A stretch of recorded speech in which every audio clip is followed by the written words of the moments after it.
Selamat malam, salam sejahtera. Terima kasih karena bersama dengan saya di Nazilin Unity Channel. Yang ini paling mengejutkan kita. Siapa yang tak kenal dengan Bung Mukhtar? Bagi kami yang ada di Sabah, Bung Mukhtar adalah idol dari segi politik dan keluarbiasaan beliau apabila berhujah. Beliau pernah menggelarkan diri beliau sebagai pahlawan orang sungai. Dan kita bangga apabila beliau berkata sedemikian kerana beliau amat membanggakan bangsa beliau sendiri.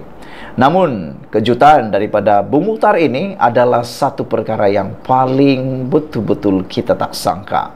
Bung Mukhtar kata beliau ditawar jawatan kabinet. Wah, kalau betul Bung Mukhtar ditawar jawatan kabinet, agak-agak apa jawatan Bung Mukhtar yang paling sesuai dalam kabinet Anwar Ibrahim?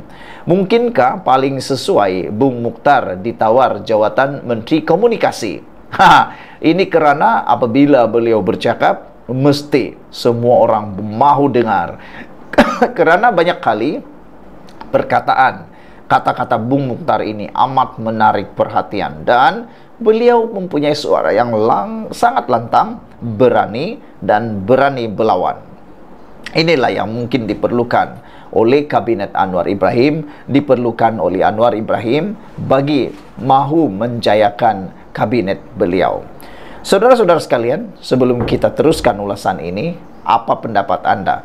Siapakah ataupun apakah jawatan menteri yang sesuai untuk Bung Mukhtar? Saya mencadangkan sebenarnya dua perkara untuk Bung Mukhtar duduki. Kementerian yang sesuai untuk Bung Mukhtar yang paling sesuai. Pertama, Menteri Komunikasi. Beliau ada mempunyai suara yang lantang, berani dalam berhujah, berani berdebat, dan beliau ini tidak takut-takut dengan siapapun. Jadi sesuai sangatlah Bung Mukhtar diletakkan dalam Kementerian Komunikasi. Selain daripada itu, Bung Mukhtar juga sangat sesuai diletakkan dalam kementerian, mungkin Kementerian Pertanian. Kerana beliau ini berasal daripada Sabah dan mungkin boleh membawa kemajuan dalam bidang pertanian kerana kawasan beliau banyak melibatkan pertanian. Ketua UMNO Sabah, Datuk Seri Bung Mukhtar Radin mengakui beliau turut ditawarkan jawatan dalam Kabinet Persekutuan menerusi rombakan kabinet pada Selasa lalu.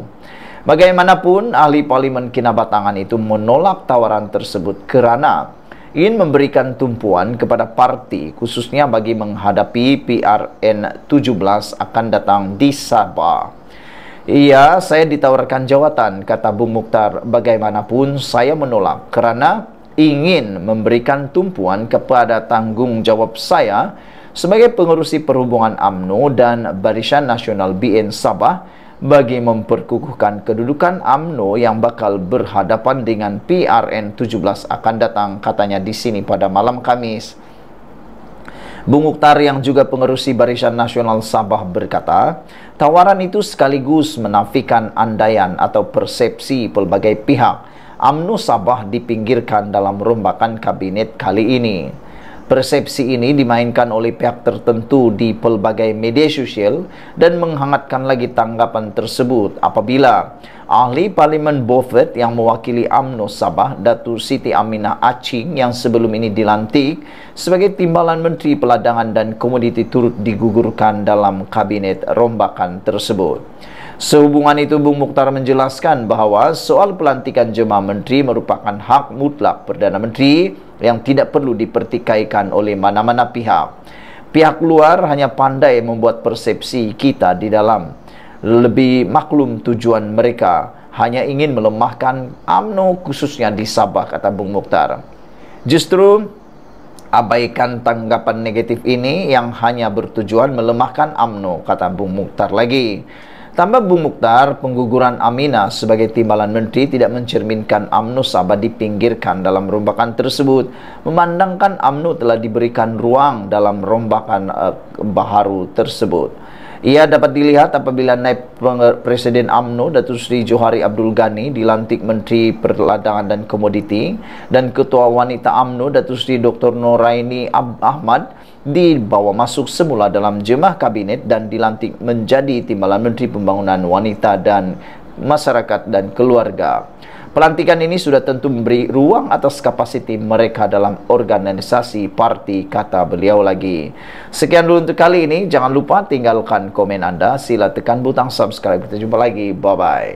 Selamat petang, salam sejahtera. Terima kasih karena bersama dengan saya di Nazilin Unity Channel.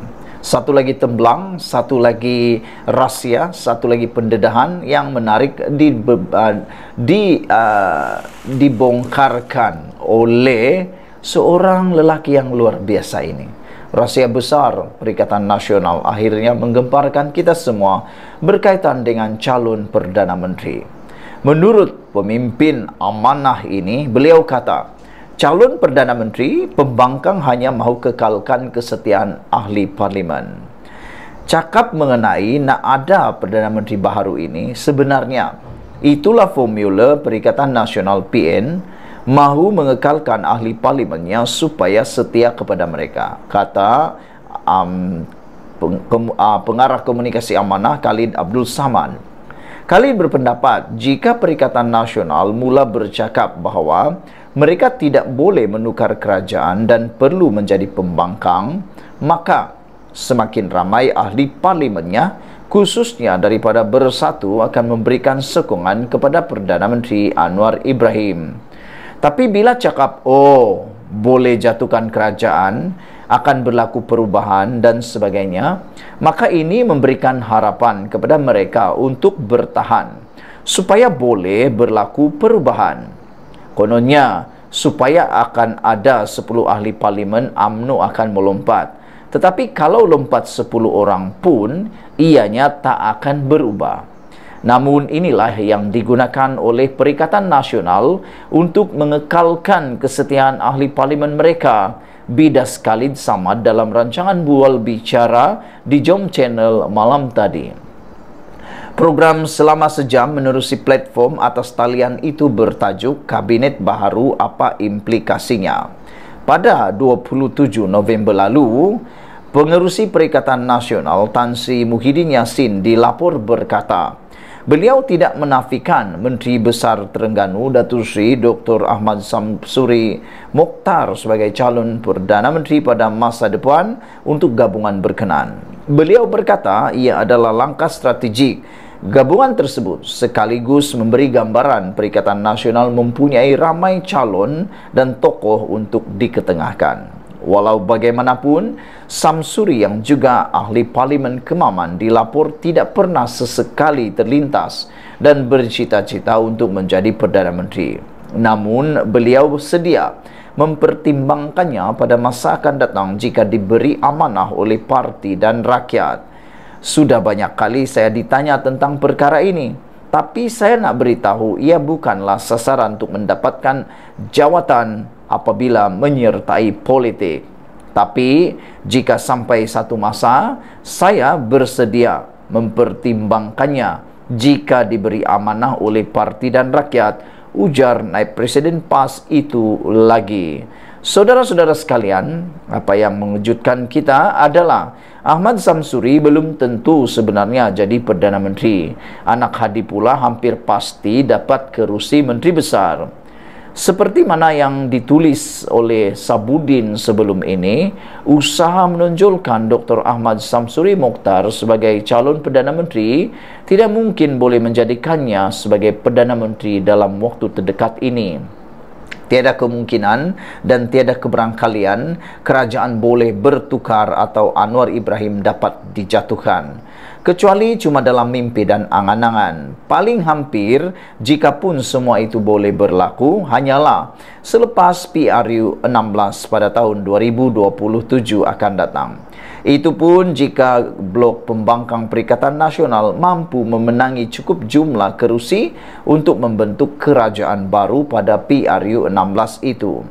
Sebelum tiba tarikh PRU 16, Dr. Ahmad Samsuri tetap kekal sebagai Perdana Menteri, tapi bersama dua lagi penyandang gelaran tersebut, yaitu Muhyiddin Yassin dan Hamzah Zainuddin.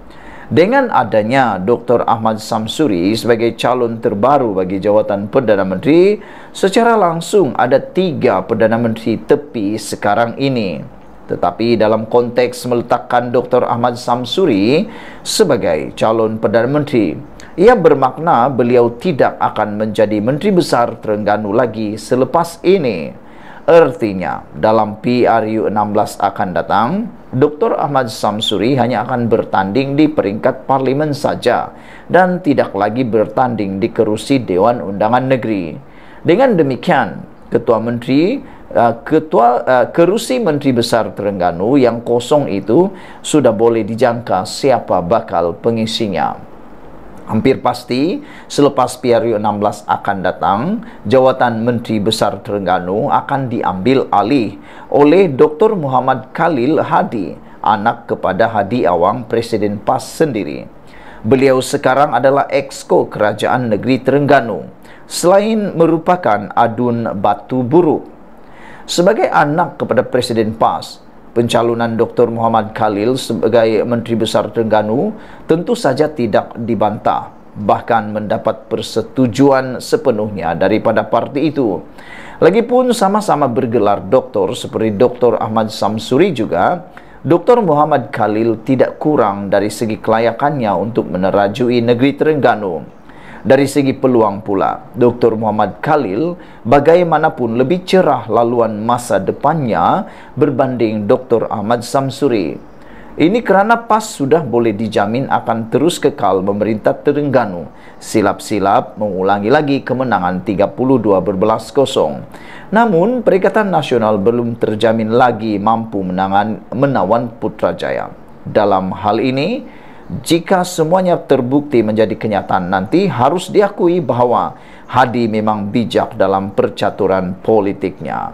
Sekian dulu untuk kali ini. Jangan lupa tinggalkan komen anda, tekan butang subscribe. Kita jumpa lagi. Bye-bye.